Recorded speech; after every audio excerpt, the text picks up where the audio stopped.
Welcome to this explainer. Okay, we are diving right in today because we're looking at a blueprint that honestly almost nobody talks about.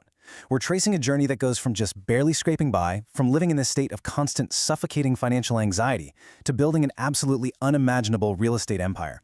And I really want to set the stage here, because this isn't just a story about crunching numbers. It's about a total, fundamental mental shift. It's about moving from a mindset of basic survival to a strategy of massive scale. So let's get right to it and look at where this story actually begins. $340. I want you to just sit with that number for a second. You wake up before your alarm even goes off, and let's be real, it's not because you're suddenly overflowing with morning motivation to seize the day, it's because stress has its very own alarm clock. You don't even reach for your phone to check your banking app, do you? Because you already know the exact number. It's $340. Not $340,000, not even $3,400, just $340. And it's the kind of number that follows you absolutely everywhere. It's breathing down your neck while you're standing in line at the grocery store, while you're filling up your gas tank, and while you're sitting there pretending to enjoy a dinner out with friends. And then, boom, the first of the month arrives, $1,450. Your rent gets yanked from your account before you've even finished brewing your morning coffee. It just vanishes. You had that $340, maybe a little paycheck hit, and then instantly, $1,450 is just gone.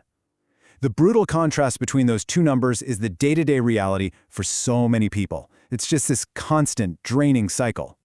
Which brings us to our first major concept. Section 1, the invisible calculator, the true cost of scarcity.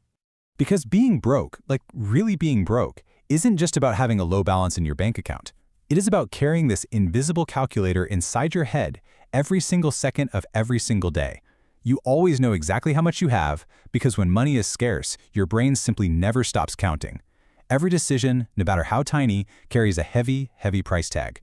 It starts with the daily stuff. Can I actually afford to grab lunch today? And then it immediately spirals. Wait, what if the car starts making that weird noise again and breaks down on the way to work? What if I get sick? Can I afford medicine, or should I just power through until payday? These questions are just firing off constantly. Your brain is racing, anxious, calculating the incredibly high stakes of simply existing.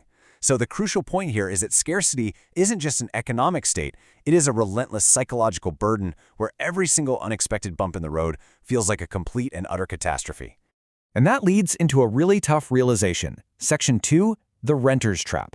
Paying for a building you'll never own. Think about that $1,450 that vanished from your account a minute ago.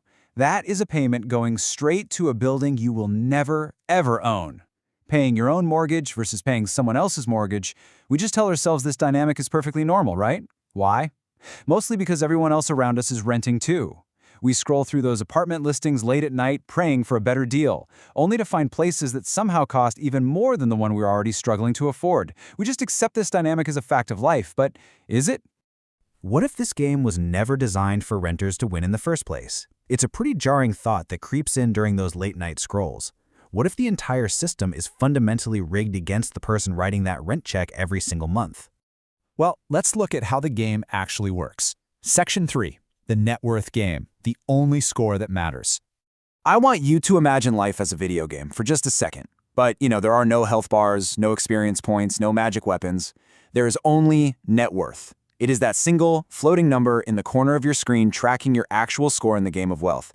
Literally, this is the only metric that matters in this game. And for a lot of folks sitting in that renter's trap we just talked about, this number is currently flashing way below zero. The game hasn't even really started yet and you're already losing. And why is it flashing below zero? Because of the weights tied to your ankles. Student loans, maxed out credit cards, car payments. These things keep you permanently trapped at the bottom level of the game. They just drag that single floating score right down into the negative. It's a crazy contrast to think about. On one side, you've got this negative net worth flashing red. And on the other side, an $800 million real estate empire. Somewhere far, far about your current level is this number so massive your brain almost refuses to believe it's real. And we aren't talking about Scrooge McDuck piles of cash or winning the lottery. We are talking about $800 million in tangible real estate. Apartment buildings, shopping centers, entire communities.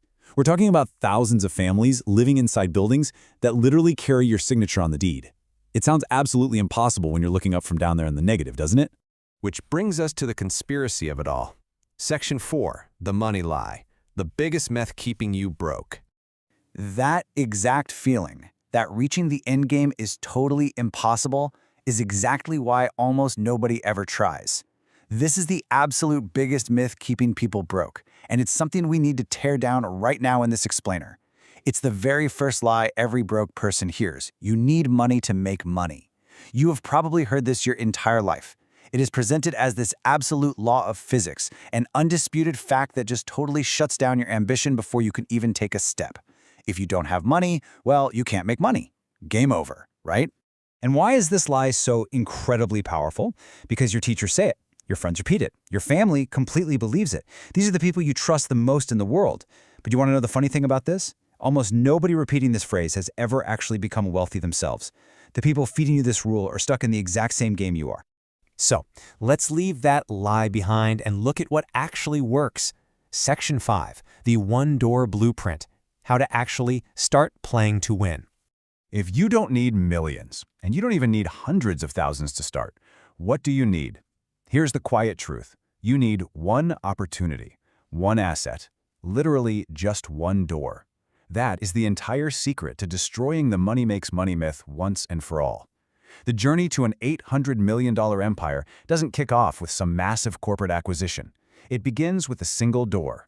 And this is where the magic of compounding takes over. One door becomes two doors become six doors become 20, and somewhere along the way, that snowball effect just goes wild. 20 becomes 200, then 200 becomes 2,000 doors. You stack one asset right on top of another. You leverage the first one to acquire the second. This isn't some real estate magic trick. It is just relentless, calculated compounding. Because here is the ultimate takeaway of this explainer. The people who own cities rarely started by buying cities. They started by buying one ugly property nobody else wanted. The endgame bosses of this wealth game didn't just magically spawn in with a massive real estate portfolio. They leveled up. They started at the very bottom, they completely ignored the lie that they needed millions to begin, and they found that one ugly, unwanted asset to serve as their foundation.